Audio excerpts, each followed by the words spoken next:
off days between training, if I'm in the middle of a training process or just hard workouts. It's also a really great practice to do when you first wake up in the morning if you're feeling a little less than ambitious for doing a lot of physical activity, and it's a really great practice to do before bed too. So in addition to the 15 minutes of yin that we'll do today, I will also guide you through what is commonly known as the gait theory, and that's something that applies really well to this yin yoga practice that we'll be doing. So you don't even need a yoga mat. I am using a blanket here. It's nice just to remind yourself that's a little different practice than your typical yoga practice. So I'm using a blanket for that, and then I will be using a block today for the last pose. If you have one, great, grab it. If you don't, you can definitely do the practice without it. So our very first pose we're going to get into is just a really brief cat-cow, and it's just a nice way to kind of wake up the spine and to get the body moving a little bit before we get into these long static holds for our practice today. So go ahead and bring yourself onto all fours, however feels natural and comfortable. Don't worry too much about alignment here. And then as you begin to pay attention to the breath, start to move the spine in and out of cow pose and cat pose. And there's really no right or wrong way to do this. Kind of feel what works for your body, depending on when you're practicing, if it's first thing in the morning or at night or in the middle of your day or after a workout. Your poses will look a little different, and what you need will feel a little different too. So just be mindful of that.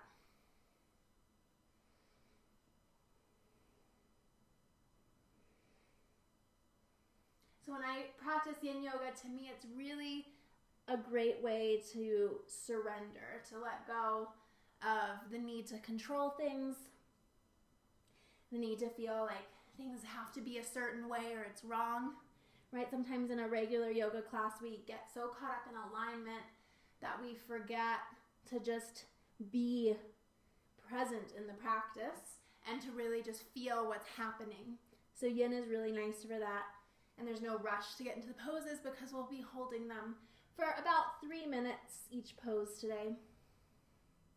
So we're going to head back into downward facing dog, but it's not your traditional down dog. It's just like I call it comfy down dog. So it should feel really nice and sweet and gentle. And again, alignment isn't important. Move however feels good. Kind of shake and just twist around, even take like some circles or do whatever feels good here. So we'll be coming into a nice little lunge to start. So we'll begin by taking the right foot forward when you're ready. Step it between the hands. Set the left knee down. Take a moment to pause here to feel yourself surrendering to this posture and to this shape. And then you can move your left hand out as far as you need to. You'll bend the back knee. See if you can find your foot and just add a little twist.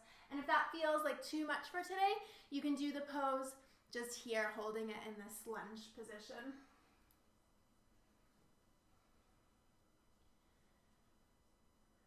So come to your breath. Begin to notice the spots in your body that are wanting to give effort, that are wanting to get involved, and see if you can release that. So yin isn't so much about engaging the muscles as it is releasing the muscles. And so this gait theory that we'll be applying to our practice today, you like to think of yin yoga as like this journey along this path, and each day the path is new, right? Because every day you're making progress along it. And so as you enter your practice, it's like you're starting out on this path, and every once in a while you come across a gate, this big, beautiful golden gate in the middle of your path. And those are the moments when you feel the muscles kind of tighten up, you feel your mind start to want to control things or wanting to escape the pose or the practice. And you just press into the gate a little bit and see if you can find a little bit of ease and a little bit of surrendering. And some days the gate opens, and you get to keep going, and you get a little deeper, and you get a little deeper. And some days the gait doesn't. And it's your job then just to stay on the path and to accept that that's as far as you're going to get today. So the beauty of holding these poses longer is that you get to experience these smaller sensations that oftentimes we get into a pose so quickly and out of it so quickly that you miss these sweet little moments. And this stilling type of practice, I think, is such a good counter to the way that the majority of us are living our lives right now. So plugged in, so engaged, so constantly needing to feel like we're doing a million things at once.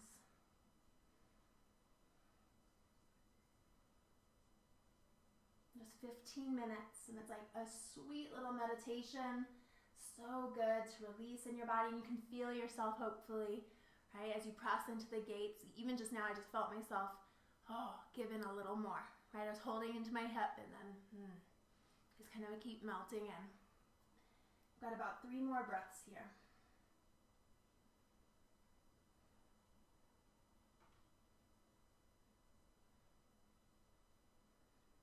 So you're going to really slowly, as you're ready to release, work your way back into just that super simple down dog. And you want to move very slowly and mindfully. And just kind of take a moment to process what has happened in your body, right? Those long holds, you can definitely feel the difference on either side. So just take a moment to read that, to be curious about that. And then when you're ready, we'll switch sides. Bring your other foot forward. Set the back knee down. And again, there's no rush because we're going to be holding this pose for a good amount of time. So there's no need to get right into it. Kind of feel it out. And you can stay, like I said, here with your hands down. You can kind of come into a half twist. Just kind of see those sweet spots in your body and where you want to stay today. Right? Maybe you add the back foot. And you could definitely have your hand up on a block or a pillow or something to give you a little bit of height to your right hand, if that's helpful. There's really no right or wrong. Turn in. Get walking on that little path again. So when you feel resistance, that's a gate. And it might be a physical resistance or it might be a mental resistance. It's not bad to have resistance, right? That's a lot of times where the change happens. If you think of how physical, elements change, it's some sort of resistance or some sort of pressure that's getting put on them in order to transform into something different. So we like the resistance. That's good. But then to get to the transformation, you have to give in to the resistance, right? You have to let it happen. Some days you'll come across a ton of gates and you feel like, I'm getting through a bunch of them. Sometimes you get to the first one and you go, there's something that isn't wanting me to get through. And then that's where your practice is today. And staying at that gate. Might be something mental you're going through that isn't wanting you to let go. And then that can kind of pique your interest. Might be something physical. You can play around with the positioning of your hand or your head. No right or wrong if it's feeling good and interesting.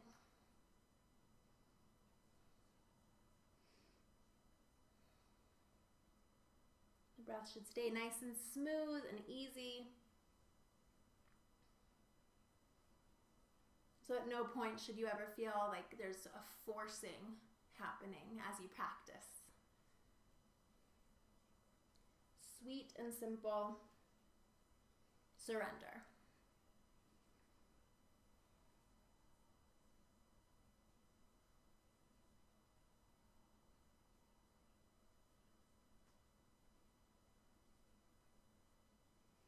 About 3 more breaths.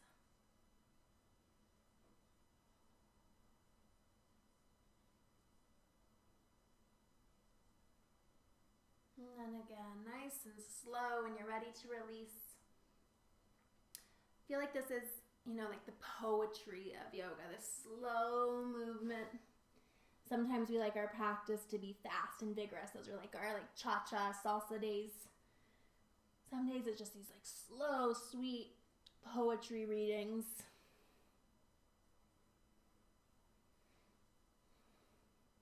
It can feel nice if you're not used to this kind of practice, just to switch things up.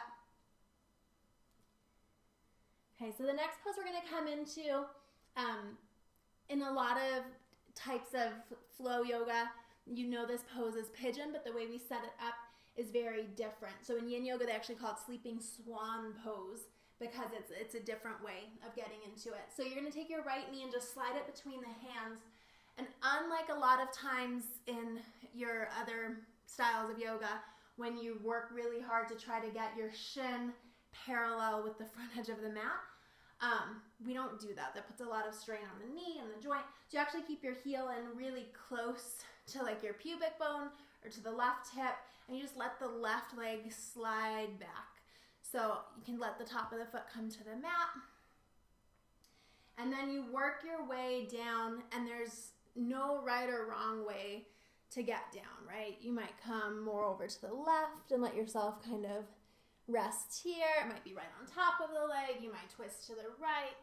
So just like you're writing down the lines to a poem, sometimes they work and you're like, oh, that sounds really good. And you'll hang there. Sometimes you think there might be a better option. Choose a slightly different word and go another direction. And then don't get too precious about it, right? Because you want to find the stillness. So the first spot that you stop where you go, this is curious, stay there. And if your head isn't resting on the ground, I suggest supporting it either with a block or with your hand so that the neck can really release here too. So first notice physically, are there any blocks or gates, resistance that you're coming up against that you can let go of and push through to keep going on your path? And sometimes it takes you a little bit to notice them, or sometimes you notice them, you think they're fixed, and then they come back.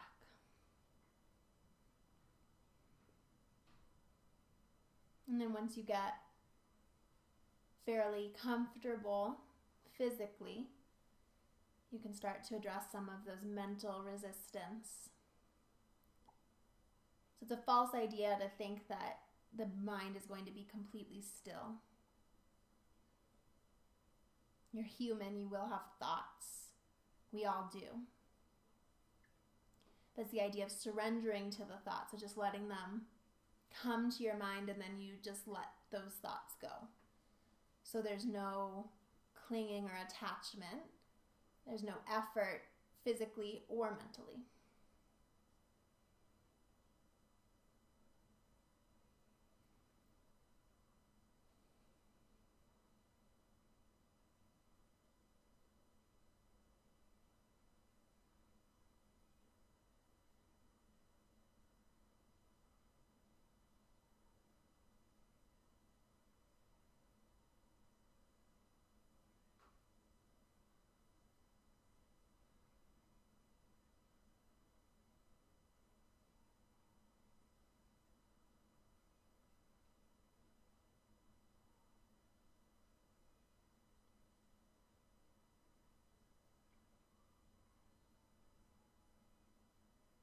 About 5 more breaths here.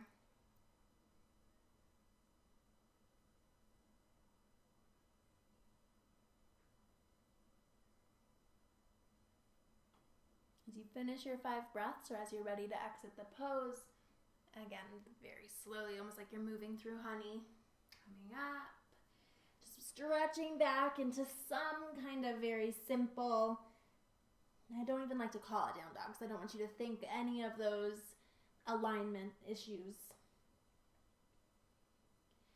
Just read your body, give it a chance to kind of feel out both sides, and then when you're ready, left knee will slide forward. Keep that heel in really close. Scoot the right leg back as far as it wants to go. Pause here. Sometimes you can find a physical gait just right here with your hips wanting to stay up. And it's fine if they do, but if you're able to release down, feel really heavy through the hips and through the pubic bone. It's nice to pause. It's nice that we're not in a hurry, right? You can linger. And then kind of like you're navigating a little path in the woods and there's a couple different options. You can see which one looks like the best to go down. And then kind of find that spot. Again, if head's on the ground, great. If it's not, see if you can put something underneath the head. So we really want to release the back of the neck. And remember, both sides are different, so don't feel like you have to do the same thing on the other side. Oftentimes what one side needs is very different from what the other side needs.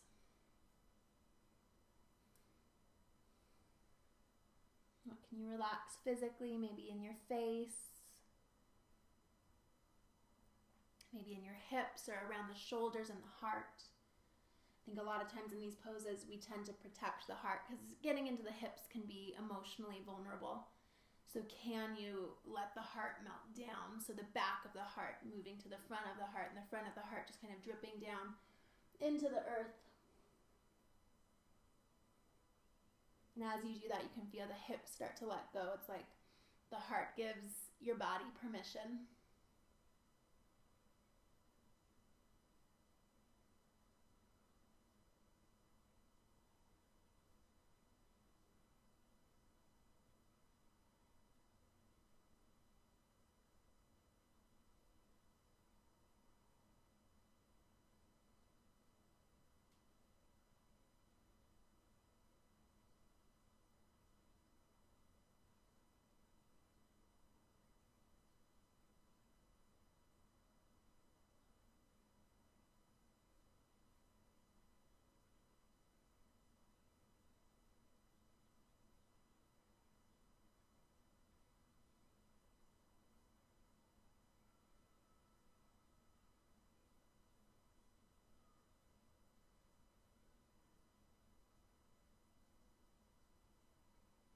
We have about a minute left here in this pose.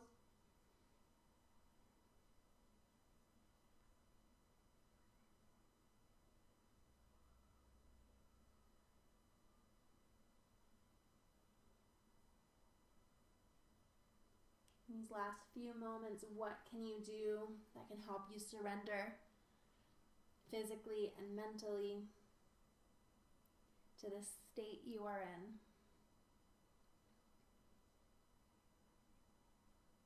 Remember, it's through that surrendering that the gates begin to open, that you get to get a little bit further down the path. Life can start to get a little more interesting. Begin to notice some of the smaller things around you as you work to get through these gates, right? The work involved makes you appreciate what you find. So you do slow down on the path even when you leave this practice. Everything can become a celebration. When you're ready to exit this side, again, very slowly, everything you're doing is filled with curiosity and with wonder. Moving back into that down dog shape, but not playing by any of those same rules. You're a free dog. That's what I'll call it. It's a free dog. You're at the dog park. You can do whatever you want. No rules apply. So we're going to come into one last pose here. So if you have a block handy, you can grab it. So we're going to come and lie down on our stomachs. If there's, for some reason, like if you were pregnant or you couldn't get down onto your belly, you can prop up the thighs. So you could put a bolster under the thighs so that you're up a little bit more, but relaxed to give your belly the space. So resting on your tummy, you're going to, if you have the block, I always put it at the highest height for myself, and you're going to take the hands in front of it in prayer position so that the pinky edge of your fingers is down on the ground. And then so this kind of feels like a cobra, right? You're pushing into the forearms. Forget all of that. Schlump. So this is really what the yin pose is supposed to feel like. So you're totally letting go of all of that. It's like letting go of all the muscular action, and your arms just become like the tent poles. So it's the bones you're using to support you, not the muscles. And then adjust your block, if you have one handy, and let your forehead rest on it so that you really start to feel the releasing of the upper back and of the neck.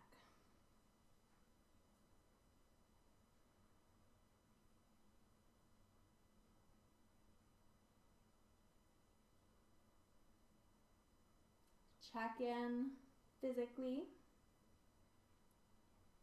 Check in mentally.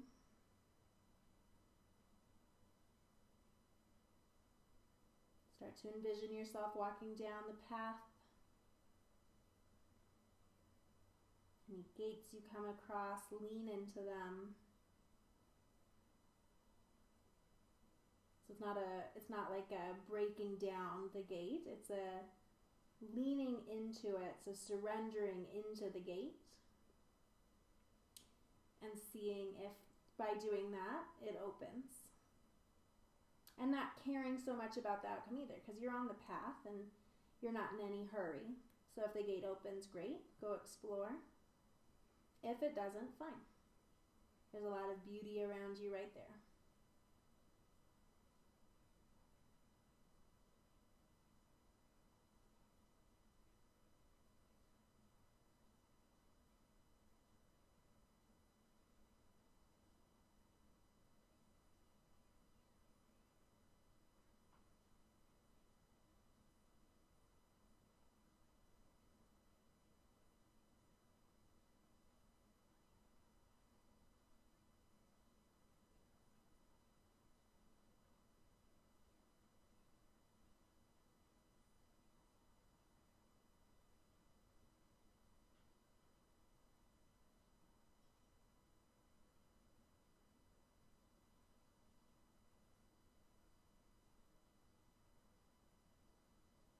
About one more minute here.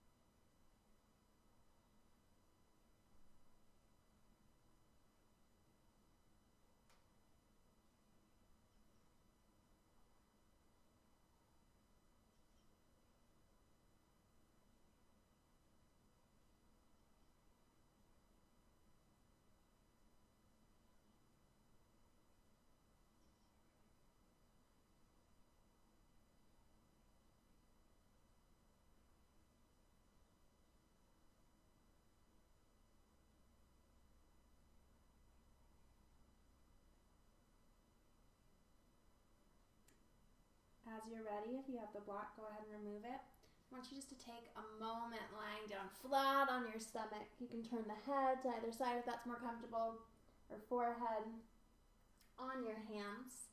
And just take a moment to process this practice, to see what shifts of energy may have happened, or shifts physically, mentally. And still practice that idea of surrendering. So don't be quick to judge anything, right? See what happens. You can stay on your stomach for as long as feels good.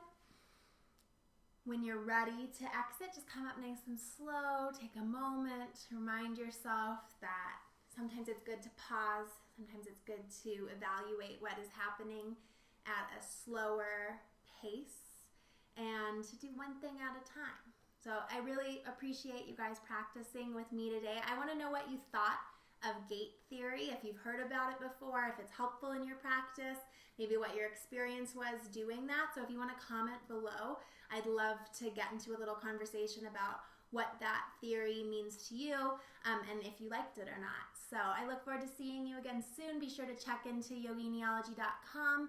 see what's new over there, learn about our Sponsor a Sister campaign that we're doing with all of our products, and just get in touch with me and let me know your story and what kind of things you'd like to practice, and I just can't wait to connect with all of you.